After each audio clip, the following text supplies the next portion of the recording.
Hi, just thought I'd do a little video on an introduction really to an area that we're hoping to buy. Um, it's all very positive, so we're hoping that the sale will go through.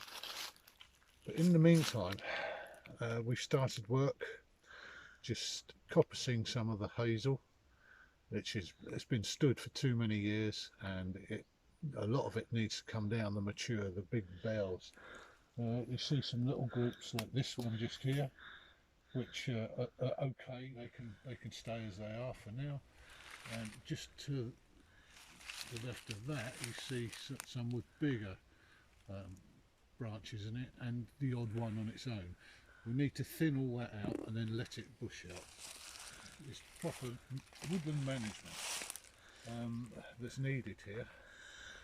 It's an ancient wood denoted by, I don't know if there's any box here, some box just down there.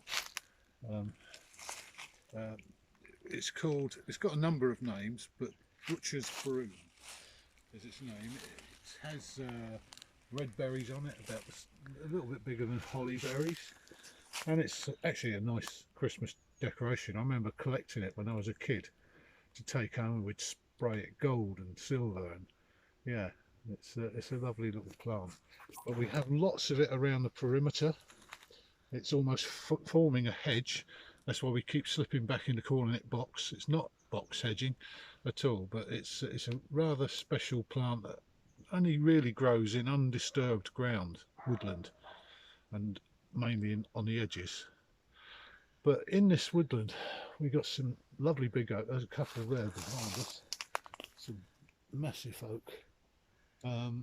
There's two bigger than these, but yeah, as you can see, they've got a lot of ivy into them. But yeah, all those, that's right on the fence line, and we're going to put a des hedge in all the way around the perimeter, and there's no end of wood to do that with, because a lot of this hazel is along the perimeter has got to come down, and so yeah, it can all contribute to building a dead hedge. We're going to mix and match it, combine it with some live hedging. So it's where you lay the hedge over, and you cut through the trunks, lay it over, trim it up, and then just build on top of it with more live. So within a season or two, you'll have that thriving hedge. So what's a dead hedge? the dead hedge is with dead wood. It's not. There's no live wood in it, and vice versa. With the live hedge, you don't want any dead wood in it. You only want the live wood because it's a living hedge, and it provides both forms of the hedge. Provide a lot of wildlife sanctuary, nesting sites, and whatever, all manner of creatures and insects. So it's a really good thing to do. We have a lot of holly. We're going to have to thin some of that out, or it will just take over. It's starting to propagate itself on the internal part. This is just external, so that's okay. That can stay. That's a natural barrier and nice cover as well. We don't want to open it up too much, so we're going to be selective in the trees that come down and how they come down, and yeah, how we use it too. A lot of it will be used as firewood. You don't want to build a dead hedge with just logs, so the logs will be used, and the other smaller brash, as we call it, the thinner branches, they will form the dead hedge. As you can see, we've got a lot of ivy all the way down. We've cut these paths through. There's a few more little bits that have got to come out along the route of the path to make it a nice seamless run through. This was almost naturally here anyway, so we're just utilising that. We're not going on a scorched earth policy. We're trying to do it sympathetically to nature and the environment, and for the trees as well. Some of the trees have to come out to allow others to grow to their full potential. With a lot of this hazel, it's struggling under the big trees, and it's also taking nutrients and everything from the big trees, so they're struggling too. There's no symbiosis going on there that I know of. Correct me if I'm wrong, but yeah, they make each other struggle, and hence a lot of the hazel is actually dying. This one just here, yeah, all of those branches, those big branches there, are dead. They're all dead. You can see by the tip break-offs. So yeah, that can go as firewood. And there are a lot like that. If you look down through, it's like that all the way really. There's a lot of dead wood in amongst it. It's because it's been allowed to stand for too long. And if you allow hazel to stand for too long, this is what happens. This is the result. It starts to die back. You get a lot of new shoots coming through, but it's a valuable resource, and if you manage it properly and coppice it, then you know, you'll have a never-ending supply of firewood and sticks. We also want to make some hurdles to form barriers in certain areas, and gates out of hurdles. What's a hurdle? It's like a sheep fence, you know, where the willow and mainly hazel is woven around posts to create a solid fence. They use it in the farming industry for sheep fencing a lot. It's an old country skill, but that's another story. For our purposes, this wood is going to serve a multitude of purposes.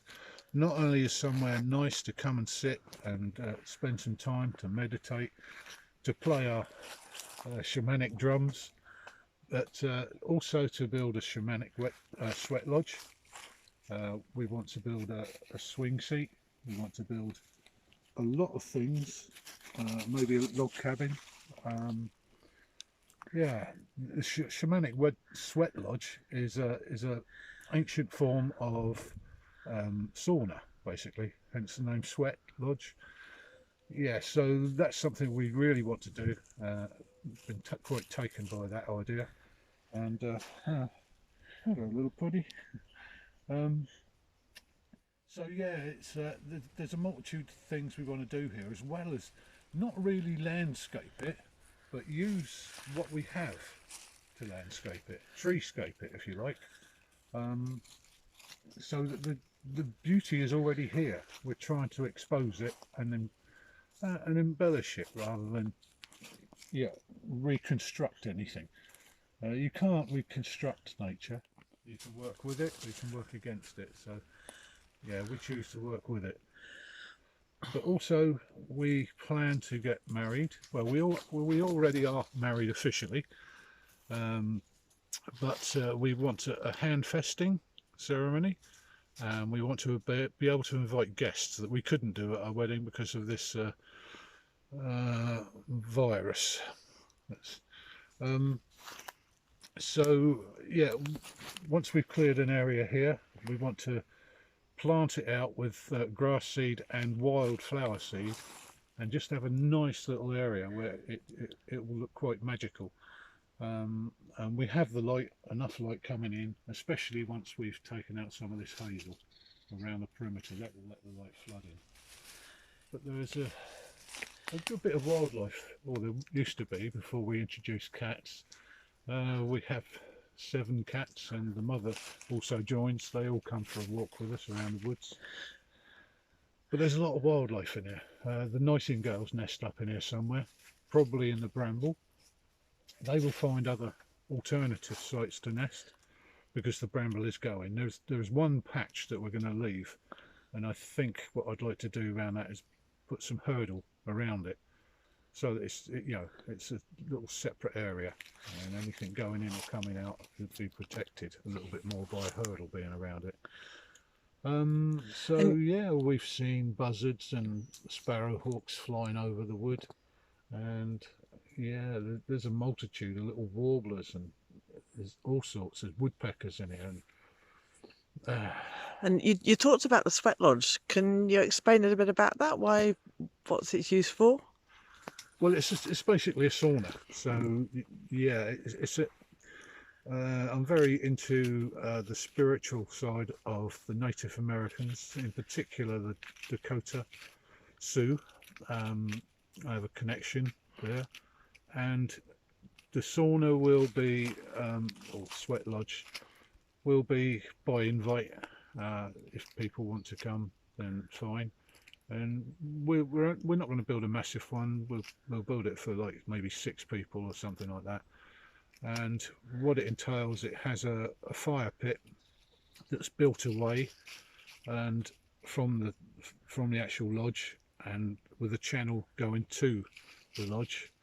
You heat the stones up in the fire pit, and then you transfer them by shovel to the internal pit inside the lodge, and then sprinkle water on it, and you control it by opening and shutting the obviously they used to use buffalo skins, but they're a bit scarce around here, so you know, maybe cat skins. But no, yeah, so you control the heat so that it doesn't get unbearable.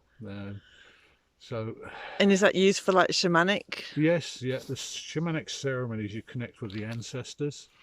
You can do journeying and many other things. It's a very spiritual experience, and if you want to look it up, shamanic sweat lodge, then please do. It's a very interesting concept, and it's quite ancient. So yeah, that's what we intend to do.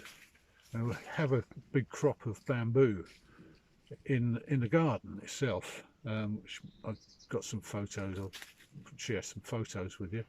But the actual well, we've got some willow as well, which will re-sprout because we've had to cut down some, unfortunately. The nature of the willow is it just gets older, and once it matures it lays over, and then it starts shooting from the trunk all the way along. So there's no end of that. But yeah, the hazel will do it as well, and we'll build like it's almost a flat wigwam, if you like, a teepee.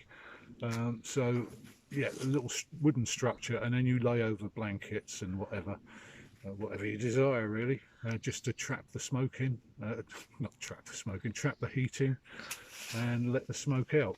So that's what we intend to do, and it's something I've wanted to do for around 10 years. So you know, it's about time, and I've been here for 8 years in this house, and I've coveted this wood, and you know, for that intention, for just to allow nature into the garden and allow the garden into nature.